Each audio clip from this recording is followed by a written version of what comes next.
स्वामी दयानंद सरस्वती का नाम भारतीय इतिहास में सदा स्वर्ण अक्षरों में लिखा जाएगा। दोस्तों, स्वागत है आपका हमारे चैनल पर। आज के इस पवन अवसर पर हम सब लोग ये स्वामी दयानंद सरस्वती जी जयंती मनाने के लिए इकट्ठा हुए हैं। स्वामी दयानंद सरस्वती का जन्म 12 फरवरी 1824 ईस्वी को गुजरात के टंकारा नामक गांव में हुआ था। उनका बचपन का नाम मूलशंकर था। उनके पिता का नाम करशनजी लालजी तिवारी था, जो एक कट्टर शिवभक्त और रूढ़िवादी ब्राह्मण थे। माता का नाम अमृतबाई था, जो धार्मिक और संस्कारी महिला थीं। 1883 ईस्वी में जोधपुर में उन्हें विष दे दिया गया। लंबे कष्ट सहने के बाद 30 अक्टूबर 1883 को अजमेर में उनका देहांत हो गया। स्वामी दयानंद सरस्वती भारतीय इतिहास के उन महान संत, समाज सुधारक और विचारकों में से एक हैं, जिन्होंने 19वीं शताब्दी में भारत की धार्मिक, सामाजिक और सांस्कृतिक चेतना को नई दिशा दी।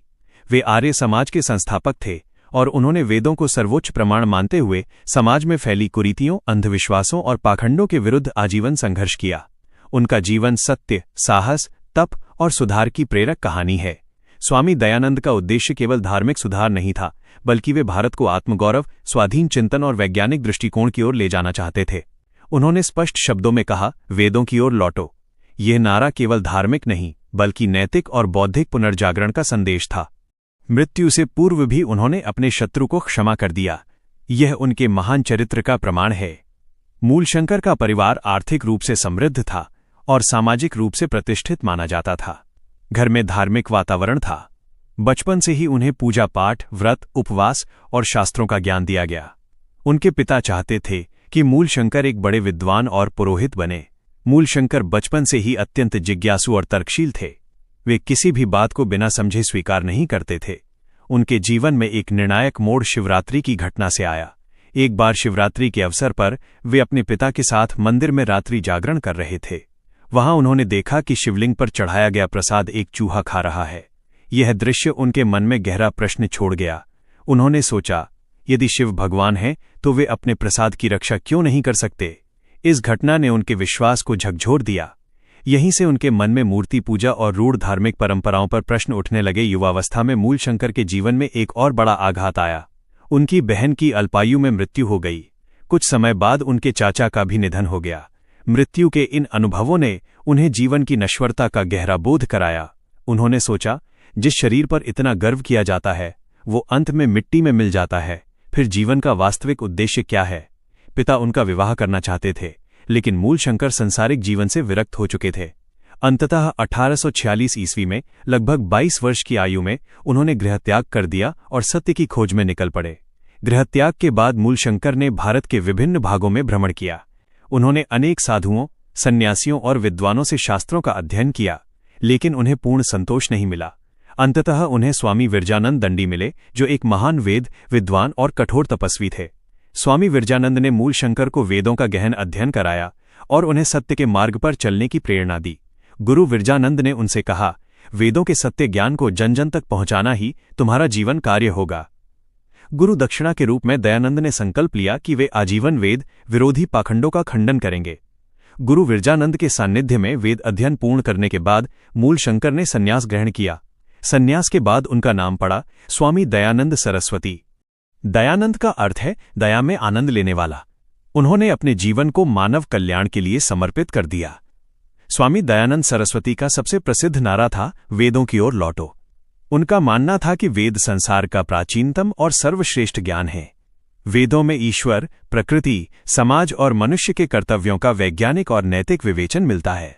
उन्होंने कहा कि समय के साथ धर्म में अनेक विकृतियां आ गई हैं, जिन्हें दूर करना आवश्यक है। स्वामी दयानंद मूर्ति पूजा के कट्टर विरोधी थे। उनका कहना था कि ईश्वर निराकार, सर्वव्यापक और अजन्मा है।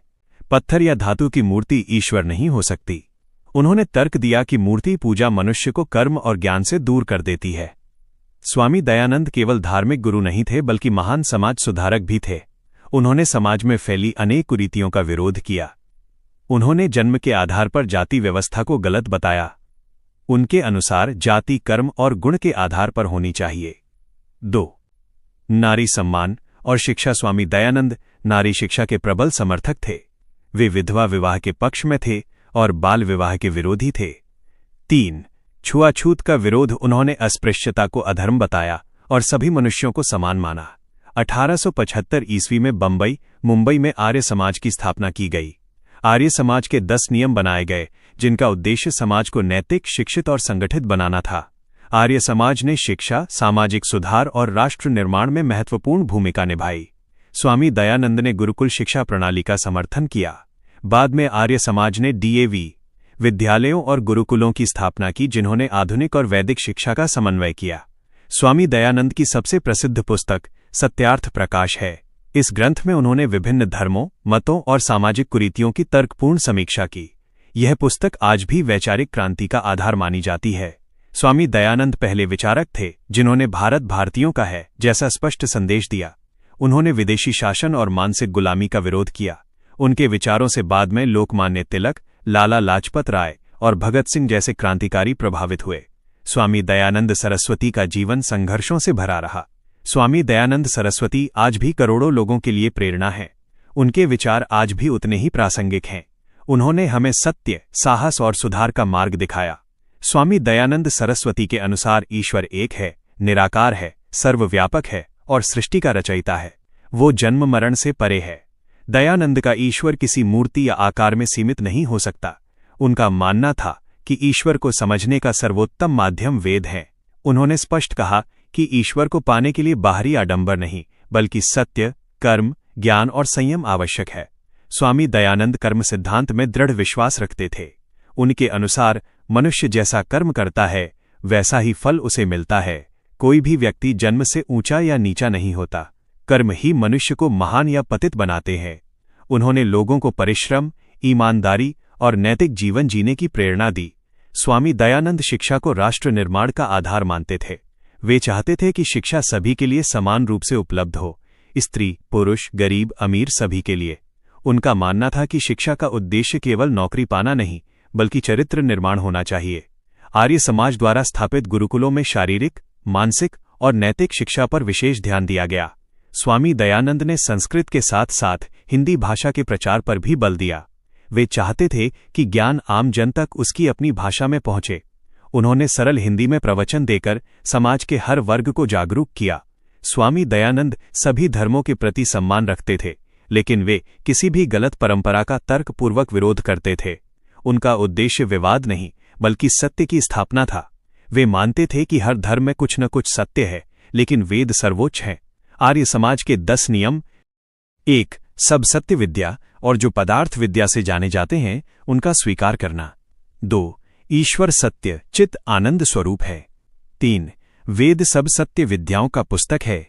4. सत्य को ग्रहण करना और असत्य को छोड़ना। 5. सब कार्य धर्मानुसार करना। 6. अविद्या का नाश और विद्या की वृद्धि करना। 7. प्रेम, न्याय और धर्म से व्यवहार करना। 8. सबका उपकार करना। 9. समाज की उन्नति करना। 10. व्यक्तिगत स्वार्थ से ऊपर समाज को रखना। स्वामी दयानंद के विचारों ने भारतीय स्वतंत्रता आंदोलन को वैचारिक आधार दिया। लाला लाजपत राय, स्वामी श्रद्धानंद और अनेक क्रांतिकारी उनसे प्रेरित हुए।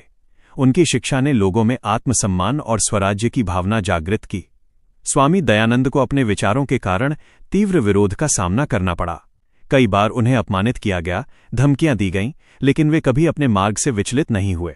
उन्होंने कहा, सत्य के मार्ग पर चलने वाले को कष्ट सहना पड़ता है।